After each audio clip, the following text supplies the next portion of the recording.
اللہ تعالیٰ فرما رہے ہیں تمام چیزیں ختم ہو جائیں گی اس دنیا میں، جب کل من علیہا فان، تمام فانی ہو جائیں گے، ختم ہو جائیں گے، لیکن تیرے رب کا چہرہ ذوالجلال، جلال والا باقی رہے گا.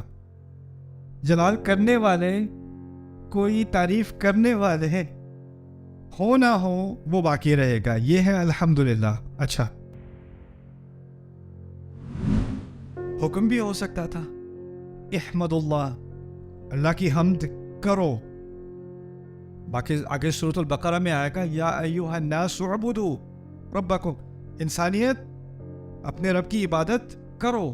اسی طرح فاتحہ کے شروع میں بھی کہا جا سکتا تھا انسانیت اللہ کی حمد کرو. اس کو سمجھنے کے لیے میں آپ کو آسان سی مثال دیتا ہوں. آپ میں سے کن کے بچے ہیں؟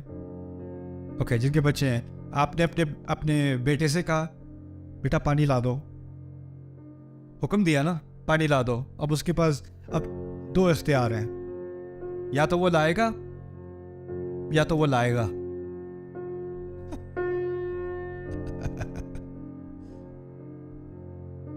جب آپ عام طور پہ کسی کو حکم دیتے ہو تو بات کیا ہوتی ہے کہ اب اس پہ ڈیپینڈ کرتا ہے وہ کرے یا نہ کرے. وہ کرے گا تو ہوگا، نہیں کرے گا تو نہیں ہوگا. اللہ تعالیٰ نے اگر حمد کا حکم دیا ہوتا نا تو بات کس پہ ڈیپینڈ کرتی؟ ہم پہ. ہم کریں گے تو ہوگی. اب حکم ہم نے نہ مانا تو کیا ہوگا؟ نہیں ہوگی، نہیں ہوگی.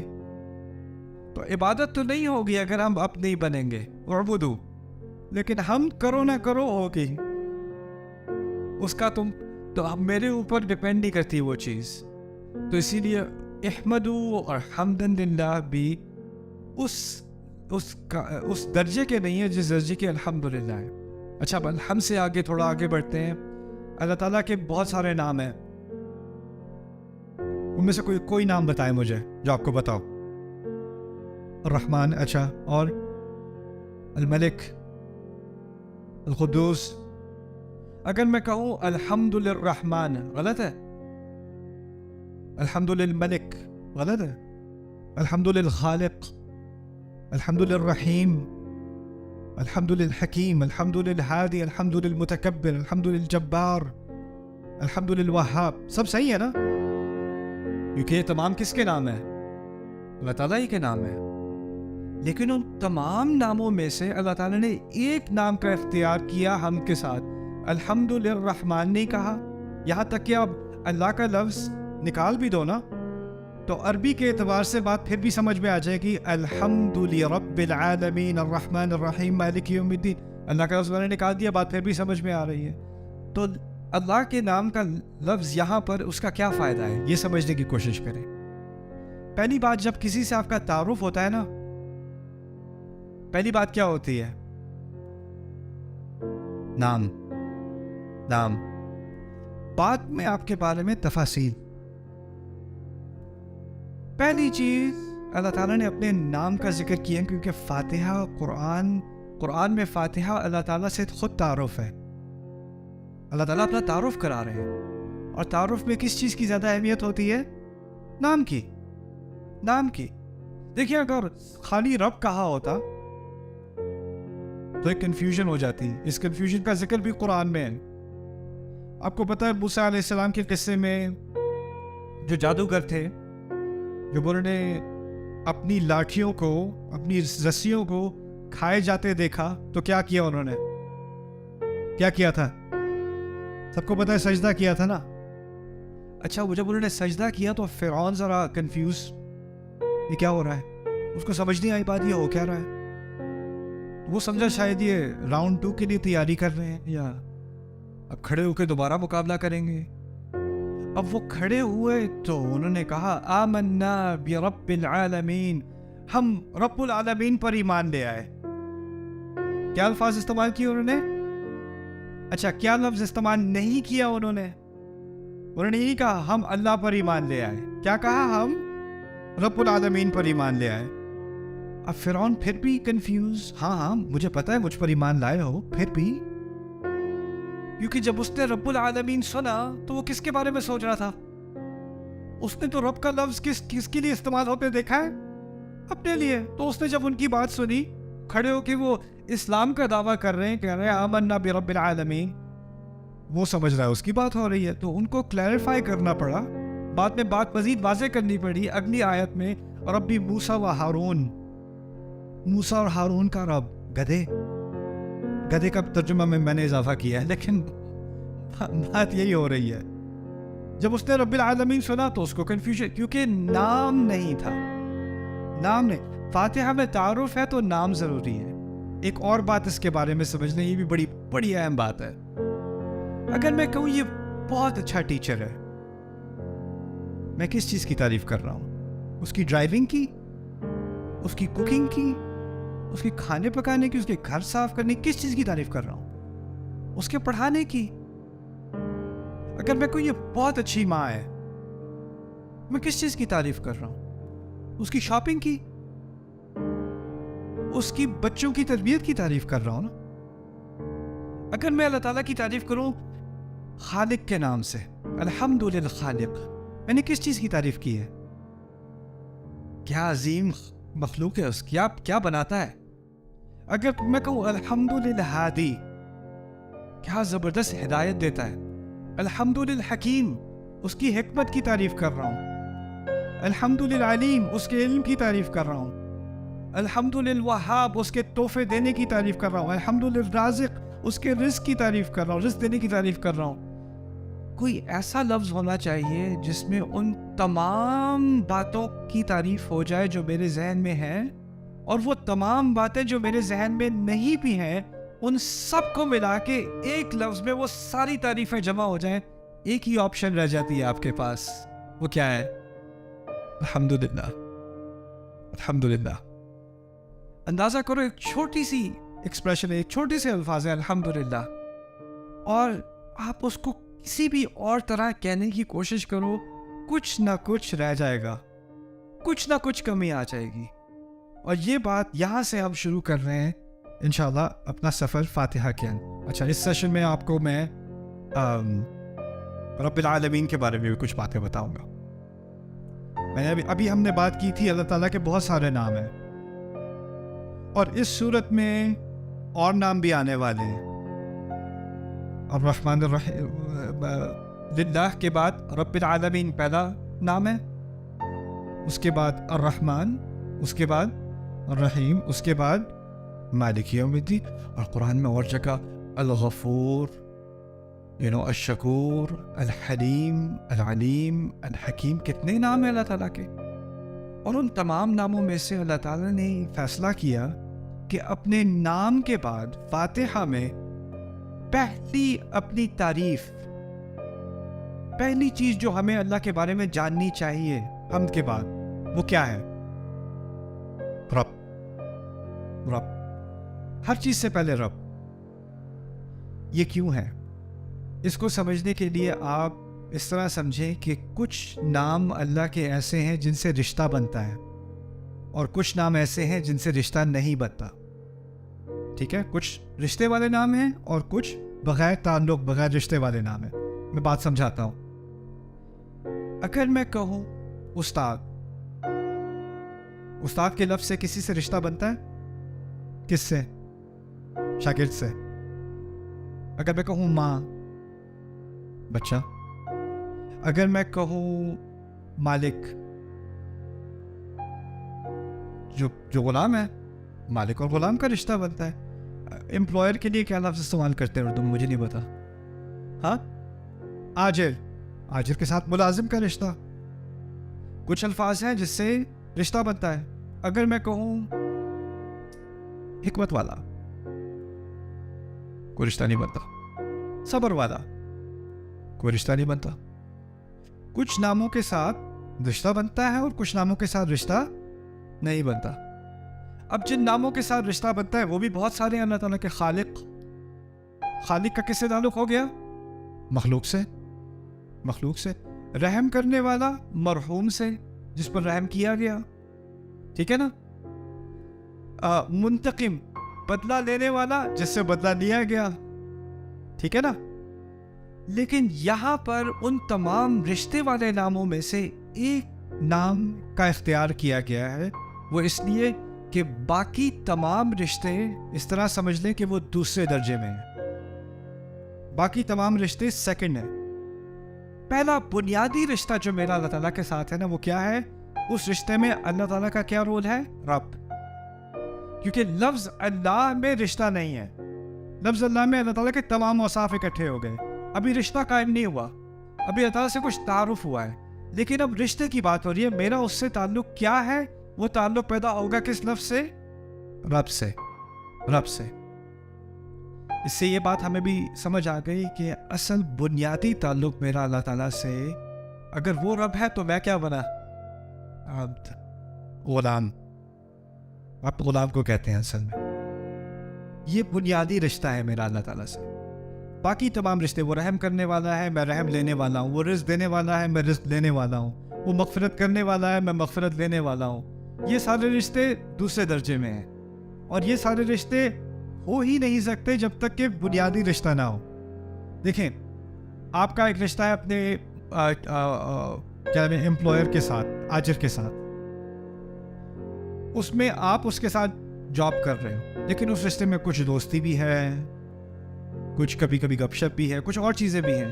لیکن اگر ملازمت نہیں رہی تو وہ باقی سارے رشتے آٹومیٹکلی کیا ہوتا ہے؟ وہ ختم ہو جاتے. ٹیچر اسٹوڈنٹ کا رشتہ ہے. بنیادی رشتہ کیا ہے؟ اس نے سکھانا ہے، اس نے سیکھنا ہے. اس کے علاوہ اس میں شفقت بھی ہے، اس میں کچھ ہنسی مذاق بھی ہے، اس میں اور چیزیں بھی ہیں. لیکن اگر وہ بنیادی رشتہ نہیں رہا تو باقی ساری چیزیں بھی، اس کی کوئی بنیاد نہیں رہتی نا. اسی طرح اللہ تعالیٰ کا جو ہمارے ساتھ رشتہ ہے، اس کی بنیاد ہے کہ وہ رب ہے اور میں کیا ہوں؟ اب جب تک آپ رب کو نہیں سمجھیں گے، یعنی آپ رشتے کی ایک طرف کو نہیں سمجھیں گے، آپ کو دوسری طرف سمجھ نہیں آئے گی. لیکن کسی بھی رشتے میں، جیسے اگر ٹیچر ہوتا ہے، کلاس کے پہلے دن آ کے سمجھاتا ہے، دیکھو میں ایک مختلف قسم کا ٹیچر ہوں، میری توقعات یہ ہیں، میں ایسے ایسے قسم کا ٹیچر ہوں. ہوتا ہے نا؟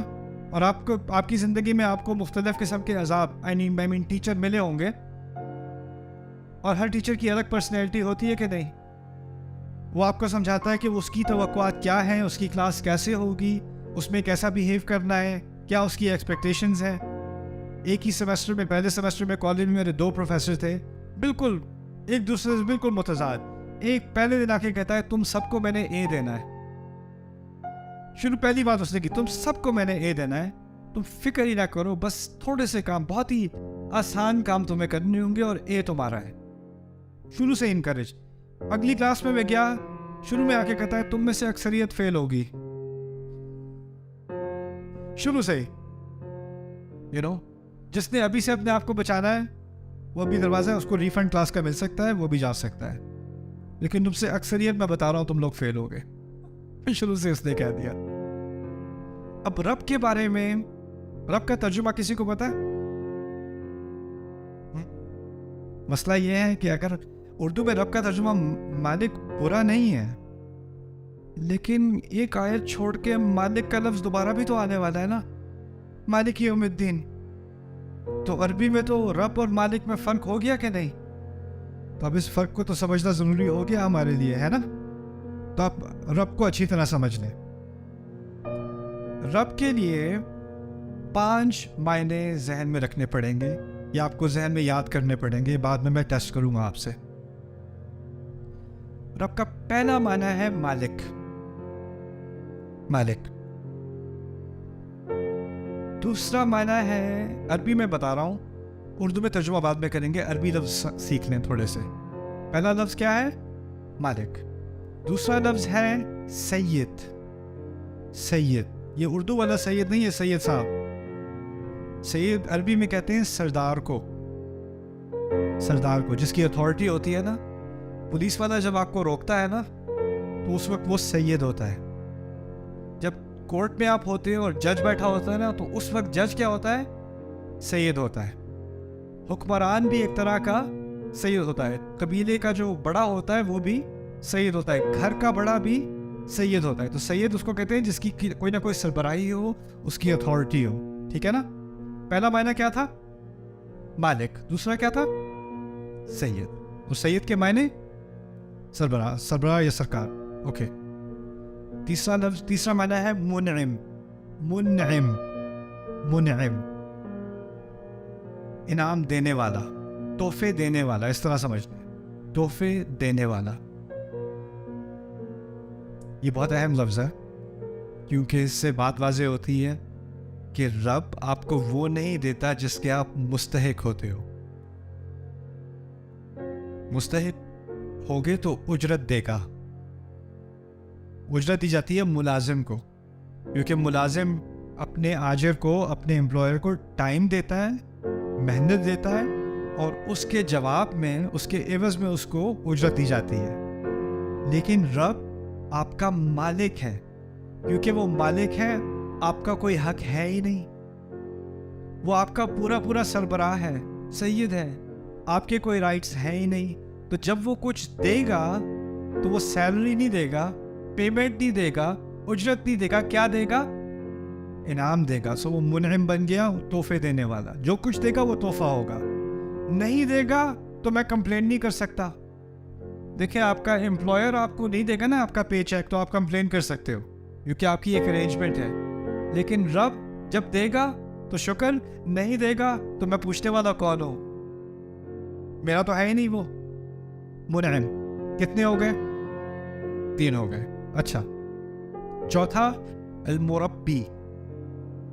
المربی عربی کا لفظ, دوبارہ, مالک, سید, منعم اور پھر مربی.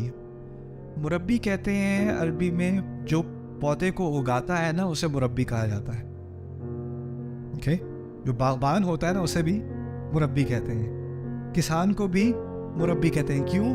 وہ پودے کا بہت باریک خیال کر کے, اس کے ارد گرد کے کیڑے وغیرہ ہٹا کے, اس پر جتنا پانی چاہیے اس سے کم زیادہ نہ ہو, اور اس کو زیادہ آندھی نہ آ جائے, بہت زیادہ تیز دھوپ نہ آ جائے, ان سب چیزوں سے بچا کے جب وہ پودے کی نشو نما کر رہا ہوتا ہے, اس وقت اس کو مربی کہا جاتا ہے. یہی لفظ اللہ تعالیٰ نے والدین کے لیے استعمال کیا ہے کہ وہ بچوں کی تربیت کرتے ہیں. تربیہ مربی سے نکلا ہے. تربیت یعنی جس طرح پودے کو اگایا جاتا ہے, اسی طرح بچے کا خیال بہت باریک طریقے سے کیا جاتا ہے. رب کے معنی میں مربی بھی ہے.